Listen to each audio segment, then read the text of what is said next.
great festival. Always is down here. Dan and Charlie and all these guys put on such a wonderful show. And last time, I guess Dan Margolis must have heard about all the family stories about my dad's side. They came to Texas from North Carolina in the 1850s, and there's a bunch of good stories about fiddling in Wilkes County, down from Deep Gap, and so I guess he figured I would know something about it. And I told him, well, I'd give it a try, and then I began to think about the influence of North Carolina fiddling on Texas is a pretty tall order. And the more I thought about it, the taller it got. But anyway, I'm going to try to entertain y'all a little bit with a few perambulations on the subject. And so we'll just deal with that. So North Carolina. So nowadays, when most folks think about North Carolina music, it'll most likely be music from around a small area in the mountainous northern central part near Mount Airy in Surrey County, just south of Galax, Virginia, where musicians like Tommy Gerald and Fred Cockerham and Ernest East and Kyle Creed, a bunch of these great old musicians played, and young folks came down in the 1960s looking for that old mountainy music and trying to pick up some of that music from them in the 60s, the old lost music sound. But today, descendants of that are legion all over the planet. Every country, there are people that play what they call round peak style fiddling, and it's highly rhythmic, banjo oriented, and has almost nothing to do with music in Texas. But we'll get beyond that here in just a minute. So that round peak style has had younger generations, and they've developed their own contemporary way of playing, much like in bluegrass world and in the Texas style world. Young musicians they've evolved the old music around the way that they like it and the way it's supposed to keep growing, and that's really what it's all about. So recordings of fiddle music back in the 1920s, they were few and far between, and before that they didn't exist at all. So our ability to really say anything sensible on the subject a long time ago is pretty severely limited. Now Texas, of course, was a big and beautiful place, and it attracted poor folks from all across the South and every point of the compass in the 19th century. And so regional styles were mixed up, came from everywhere you could imagine, and there really wasn't anything you could think of as a unified Texas type of music in the 1920s and even into the 30s. It sort of began to develop itself around musicians like Eck Robertson from Amarillo, but then there was the antique mountainy sound of musicians in the Bell and Frazier family down along the border. Carrizo Springs down in the violent Nueces Strip. They had an old-time music scene down there. And then, of course, there's the magic, dark, complex fiddle work of Captain M.J. Bonner from down in East Texas. Nothing sounds quite like that. So there was an amazingly rich variety of styles in Texas. Meanwhile, back in North Carolina, back in the day, Tommy Gerald's dad, Ben Gerald, played fiddle with DaCosta Waltz Southern Broadcasters. And back in 1927, they cut some records for Gennett Records, and they were pretty popular, but I don't think they ever got much marketing in the state of Texas. Other fiddlers like Doc Roberts, somewhat a little bit later, and Clark Kessinger of West Virginia, they cut 78s that were more marketed and really valued across the South and had a huge influence. But none of those guys was from North Carolina, and famous as influential as they were. But it was that round peak style that sort of drove the southeastern style of playing of what's become known to a lot of folks around the world just as old-time music. So we'll give you just a little taste of that, and Angie's going to play the banjo, which is as big a part in that style of music as guitar is in the Texas style. So we're going to play a tune that Tommy Gerald and a lot of round peak folks play called Rockingham Cindy. Is that the right one?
that's a little Rockingham Cindy, kind of the solid North Carolina, round peak style. And there's not a lot of similarities, you might notice, between the bow work of somebody like Tommy Gerald, who I was trying to copy a little bit of, and Rich Hartness and folks like that, and Benny Thomason. Although Benny and Tommy Gerald were within 10 years of each other in age, they were worlds apart in fiddling. So both did play some of the same tunes, but really different versions. And among those differences is the key of C. Because one of the things about that round peak style of music is that it played almost all the time in the key of A, D, and G. And I've asked around and found that most folk agree that Tommy only played two C tunes, really, Texas Gals and one called Root Hog or Die. But in Texas, boy, there's C tunes all over the place. And so I started to think about different parts of North Carolina and began puzzling about a particular tune played in C. About 300 miles west of Mount Airy, further on west than Asheville, in a heavily forested region of Cherokee County. There was, back in the day, a number of old-time fiddlers influenced by a legendary musician who did most of his fiddling back in the 19th century. Jade Dedrick Harris was his name. He was born in 1859. That's a long time ago, in Flag Pond, East Tennessee. And he's known today for his influence on a younger generation of fiddlers in western North Carolina that included Marcus Martin, who was born 1881 and lived till 1974, O.C. Helton, born 1879, and Manco Sneed, 1885 to 1975. Those were the young ones that he influenced. And among the 6 tunes that J.D. Harris is known to have recorded was one in C, called The Gray Eagle. Now, we have a Gray Eagle that's in A, played down here in Texas, but this one was in C. And not only was it a C tune, but he had kind of a little trick that he put in it that I just encountered when I was trying to learn it, and it caught my ear, and I thought it was kind of a neat thing. You know, for most of the way that Eastern fiddle players play in C, when they play in it, is the standard position down here with the ring finger playing the C note on the A string. But I was convinced from listening to a lot of J.D. Harris's on this tune and maybe some others, he played instead with his index finger like that, and then he would reach down and get that fifth,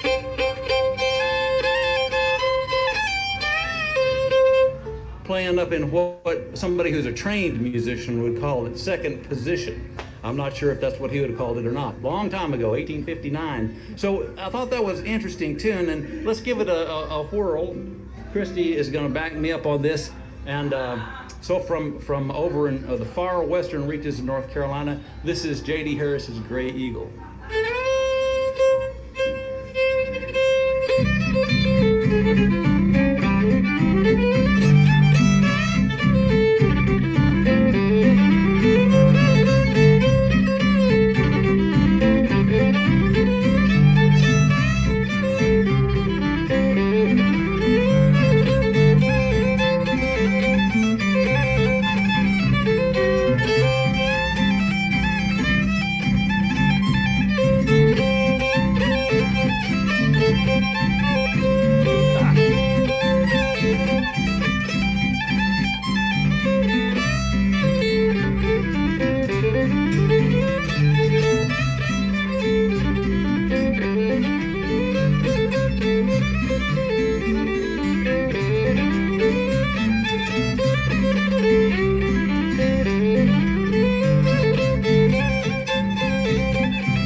It had kind of an interesting sound to it. So this second position trick also allowed him to reach up and grab that high C out of that tune.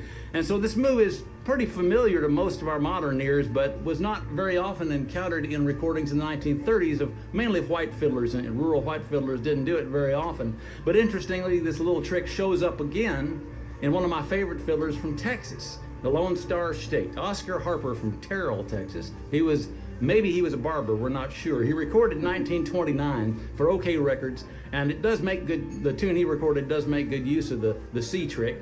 He was born Oscar Hamilton Harper either in 1888 or 1901. Nobody's really sure. There's not a whole lot known about his personal life, but he's reputed to have played with the legendary Irving Solomon and with the infamous Prince Albert Hunt. He made 10 recordings.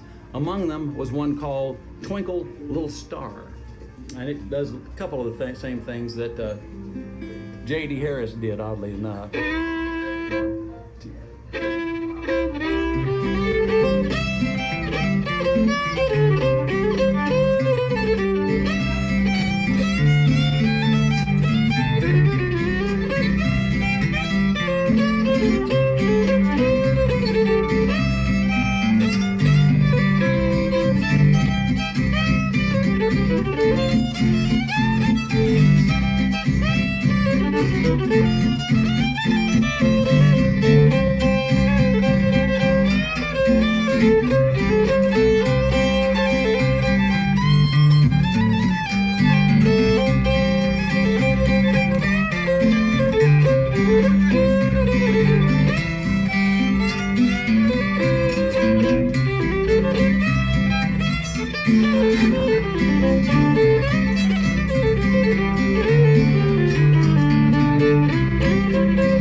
So it's got some of that funny flavor in the C part that I think may had something to do with J.D. Harris's trick, but how in the world did it wind up in Texas? How could it show up? It may have shown up among some other fiddlers.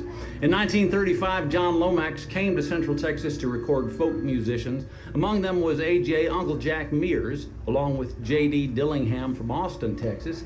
And Uncle Jack Mears was Jesse Mears' great uncle, and Jesse is one of the folks on the bill here, so it's a pretty cool thing. So among the tunes the Lomax recorded was a C tune called the Scolding Wife, that Uncle Jack might have made use of the C trick. I'm not sure, but we don't know for positive, but that's how I like to play it, so we're going to do it anyway. So this was recorded somewhere in Austin in 1935, Uncle Jack Mears. You can remember it.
So maybe there it was again. So how did it wind up in Texas? Yeah. It's true that other white fiddlers in the Southeast, like Ed Haley, did play up in second and even higher positions, but the practice was probably not as common as it was among black fiddlers of the day.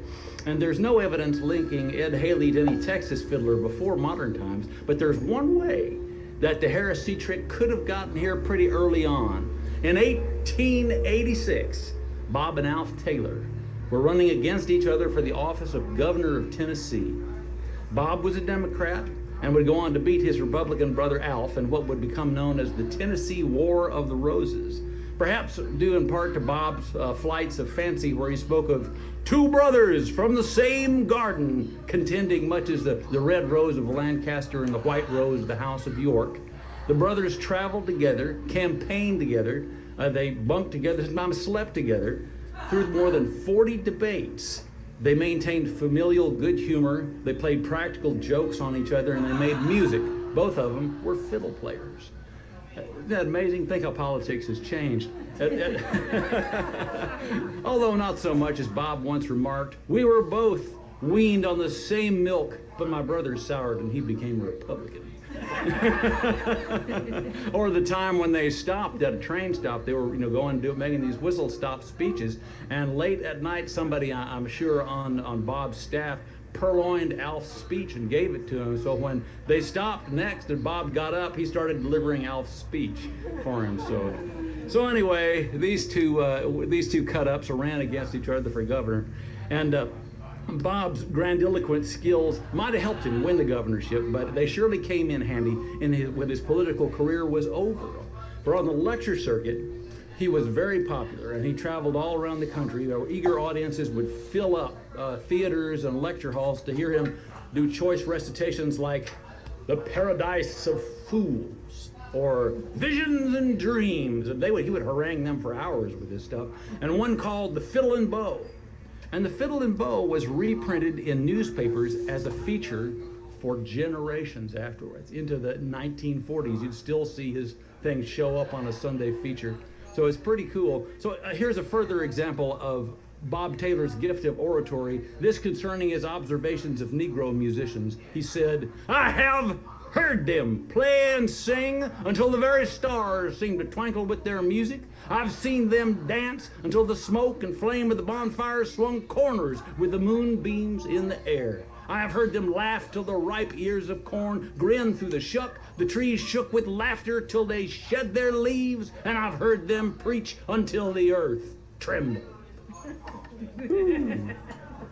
Man, so apparently Bob also had a signature campaign tune, one that he continued to play often enough that it was associated with his name to such a degree that newspapers like the Memphis Avalanche could quip in 1888, "Thomas Jefferson, as well as Governor Taylor, was a fiddling statesman, but it is not recorded that Jefferson ever danced all night till broad daylight, went home with the girls in the morning."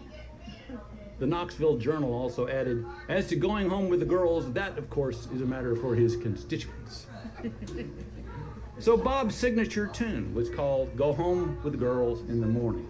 It's also a tune reportedly associated with J.D. Harris back in Cherokee County in North Carolina. Harris is supposed to have played and perhaps traveled with Governor Bob Taylor, who may have well learned the tune "Go Home with the Girls in the Morning" from Harris himself. Throughout the remaining years of his life, Taylor traveled many times to Texas. He was in big demand for lectures here and brought him to Austin and countless cities across the state, so it's not out of the question to suppose that he might also have brought his fiddle with him and perhaps his signature tune. Now, since the days of Bob Taylor's fame, that old tune seems to have faded from memory and was seldom referenced and never recorded much in old collections. And strangely, it does seem to have resurfaced in the modern era in 1988, when Bob Butler made a recording of Kentucky fiddler Snake Chapman and Paul Smith playing a tune for which they had no name. Not long afterwards, two popular young musicians, Dirk Powell and John Herman, learned the unnamed tune from that tape and later included it in a 1993 cassette recording that they made. And they called it Snake Chapman's Tune. And that's the name that it's known today and is often played in old-time settings. And they'll play Snake Chapman's Tune in Cliff Top or Galax jam sessions or stuff around here. But the tune might have had a secret life as well. You see, Snake Chapman did remember, when asked, where he'd learned that tune. And he said he either got off a record or the radio from the fiddling of Bob Wills, way down in Texas. So Wills was an old-time fiddler. He'd played this tune under its original name, Go Home with the Girls in the Morning, in a recording that he did in 1947. And it's quite possible the old tune had survived here in Texas among fiddlers, perhaps from the days when Governor Bob Taylor had it as his signature tune. So we'll give a little whirl for this one the way that Bob Wills played it, and then we'll follow it up with Snake Chapman's tune.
So that's our rendition of Bob Wills' Go Home with the Girls in the Morning, words sung after the manner of Tommy Duncan, followed by a version of the tune known nowadays as Snake Chapman's tune. And who's to say it didn't all start way back in Cherokee County, traveled far and wide, wound up in Texas, and then found its way back east. So I guess you could say that we have come full circle, and there's no telling who is influencing who. That's your story. That's my story. Thank you very much. Thank you.